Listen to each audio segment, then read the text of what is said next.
شہزادی نے ان شاہی غلاموں کنیزوں سے بھی معافی مانگی جن کے ساتھ اس نے کبھی اچھا سلوک نہیں کیا تھا۔ ان لوگوں میں اس نے اشرفیاں تقسیم کی، وہ سب خوش ہو گئے۔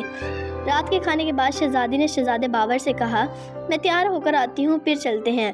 ملکہ نے حیران سے پوچھا، بیٹا کہاں جانے کا کہہ رہی ہو؟ شہزادی نے شرما کر کہا، اپنے گھر جہاں ہماری مرغیاں اور محلے میں وہ لڑکا ہے جو چھوٹے بھائیوں کی طرح بھاگ بھاگ کر میرے کام کرتا ہے۔ اس کی بات سن کر بادشاہ اور ملکہ کھلملا کر ہنسنے لگے۔ بہت دنوں بعد محل میں ان دونوں کی ہنسی لوگوں نے سنی تھی۔ خیر بادشاہ نے دوبارہ تو ان کو وہاں نہیں بھیجا، مرغی اس نے محلے میں ہی منگوا لی تھی تاکہ شہزادی خوش ہو جائے۔ اس لڑکے کو جو بازار سے شہزادی کے لیے چیزیں خرید کر لاتا تھا، شہزادی نے بہت سے تحفے بھیجوا دیے تھے۔ پھر کچھ دن بعد محل میں گزارا کر شہزادہ بابر شہزادی سلطانہ کو لے کر اپنے ملک میں روانہ ہو گیا اور دونوں ہنسی خوشی زندگی گزارنے